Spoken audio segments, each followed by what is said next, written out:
welcome. This is Anubis, also known as Lee, and today I would like to share with you my favorite RDA at this time. This is the CLT V2 Plus. This is by Infinity, who are known for their clones. However, this is not a clone. This is actually one of their original designs, and they did a fantastic job with this thing. It has a great combination of airflow and flavor production. For me, I prefer a bit airier draws, so where I've tried things like the Vertex V2 and found those to be a little too restrictive for what flavor you get out of it, this bad boy produces almost the exact same flavor and has a much airier draw. This has been my daily vape for several months now, and even though I've bought other RDAs since then, this has still remained my absolute favorite. So without further ado, let's take a closer look at this and see what makes it tick.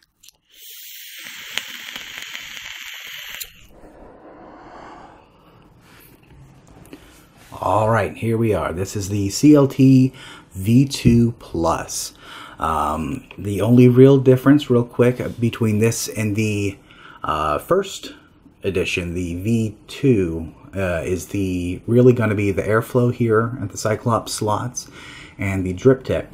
This is not a removable drip tip. The V2, the regular V2, does have a 510 drip tip hole at the top. This one does not. This is a extra wide board. This is 10 by 14 on this drip tip, so 10 inner diameter and 14 tall. The V2 has the smaller Cyclops slots, but you won't really notice any major difference in the airflow, especially because one of the restricting factors will be the drip tip. So, because a 510 drip tip is never going to be this wide board. Alright, so moving right along, let's start with those Cyclops slots, because that's probably going to be the first thing that you notice on this bad boy. These are 10mm Cyclops slots. And I think this is best to compare to a plume veil, because they both work off of the Cyclops slots at the coils as well as side airflow to go behind the coil from the negative post. One thing to note, my plume veil has about the same size air holes, but these are actually drilled out. The original air holes are much smaller. Move that out of the way. All right. This is made of 304 stainless steel. It's a 22mm, which is pretty standard, but is 52mm tall. It is a whopper. This is the biggest Addy I've got height-wise. I've already talked about the side airflow and the Cyclops slots and the drip tip. So the other thing to note would be that it does have heat fins at both the top and the bottom. These are actually very nice to have, especially if you chain vape a lot of really long hits, like if you really like to take those big cloud chucking hits. This is going to help stop your mod from getting warm, where some of my others, like my Vertex V2, my mod does get warm when I take a lot of long hits. I don't get that when I'm using this. Also, the drip tip won't get as warm on you because of the ones at the top. It's very nice to have those. I think really that just about covers everything on the outside of this baddie. So give me just a second. If you can't notice through those holes, I've still got this wick. So I'm going to go pull that wick out, and we'll take this apart and take a look at the inside. Give me just a moment here. Alright, we've got it all broken down now. First thing I want to go ahead and do is let's take a look at the atomizer. Let me just adjust this a little bit. And good enough. Alright, so one thing I want to mention is that, like most of these atomizers, this does have an adjustable copper pen at the bottom. And I do want to show you something real quick, because some of these get a little funky when you loosen this. So as you can see, I've loosened it up a bit. The positive post is not moving. I am wiggling this thing rather hard. It is not moving. It is not flexing my coil. So that is a definite plus, because I know a lot of things, plume veils and such, if you unscrew this, then the center post will actually come loose and move around and possibly tweak your coils if you already have coils installed. As you can see, I do have coils installed currently, so let's kind of go over everything that's inside here. So first off, the screws These are not completely stainless steel. These are stainless steel plated, which means that there is the possibility that these could later on start to flake off, and then you could get some corrosion in there. But for the time being, I haven't had any issues with them. I know some people have had issues with Phillips head screws backing out. I've never had mine back out at all. Never had an issue, and I've had this thing for quite a few months now. Alright, now let's go ahead and first off I want to take a look at this juice well. You will see this is deep. This is a 4mm deep juice well.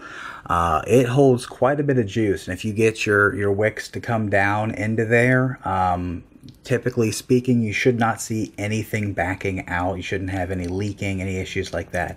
The side airflow, they actually come through back here. You'll see the holes back there where I'm kind of poking at. It comes out at the back side of the negative posts to give you some extra airflow coming from behind the coils. You have a single O-ring down here at the bottom. You have a single positive block, and the negative posts are actually milled straight in there. You can see that it's seamless. There's no welds. They're not separate. They don't come loose. So very, very good solid connections in this bad boy. I think that's everything we really got to look at it there. So let me grab the topmost piece. This is the top cap as well as the built-in drip tip, and as you can see, it's as well, it's seamless. It's actually milled as one solid piece, and this has 2 O-rings. Haven't had any issues with any of these parts coming apart by themselves while in my pockets or anything. That being said, I also do not have any issues with them being too hard to move. It's just kind of like that nice zone where when you first put it together it might be a little tight, but as it starts to get a little juicy in there, as tends to happen, everything moves nice and smooth. It is conical, and I'm sure you've heard that said about a lot of different RDAs out there. The conical design does improve flavor, at least from what my opinion, as well as what many others have found. The conical design is present in things like the Magma, the Plume Veil, Vertex V2. A lot of the good flavor RDAs out there have that conical design up there at the top cap. So it definitely helps this RDA out a lot. And then of course, centerpiece, nothing super special to say about that. So huge Cyclops slots. I'm telling you, those are great. That is probably the best part about this. All right, let me put this together here. And right now you can see it's wide open. You can see all the way out there the other side. And actually, there we go, wide open. As you close it off, I'm going to try to hold this as best as I can to show it. The solid piece there, it's not completely solid. You see it's got 2 holes there that as you're turning you'll reveal some extra holes. What this does is, where you would normally close off something like this, you might potentially give too much air to one side of the coil and not enough to the other and end up with hot spots. This does help alleviate that by letting you close off part of this Cyclops slot and still allow air to hit both sides of the coil. It's also helpful if you happen to have a quad coil setup, which I personally don't use. It's also got a completely closed off where it has these 2 air holes, and even if you want to get crazy, you can turn it just right. You can really block off almost entirely to 1 hole. You can see there's just an edge of a hole open up down there. But the 2-hole mode, that's very, very restrictive. That's as restrictive as you're going to get on this, and it's actually intended for single coil. That's what Infinity has said on their site, is that the intention of the 2-hole mode like this is for a single coil mode. So I have not used this on single coil. Well, no, I've tried this on single coil one time, and I wasn't particularly impressed by it in single coil. Some RDAs are just better in single coil, some are just better in dual coil. Me personally, when I use this, I usually have it closed off to single hole and about halfway closed off. This is where I normally vape at with dual coil, and it's worked out really great. Still produces a ton of vapor, and the flavor is absolutely fantastic. I think that's about all I've got to show of this up close. So let me go ahead. I'm gonna re-wick this bad boy, and we'll go ahead and pull back out and take a look at it. All right.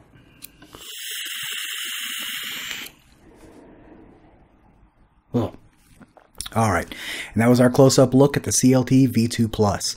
I would absolutely recommend this thing. For 30 bucks, you can't really go wrong with RDAs out there for up to 200 and even more.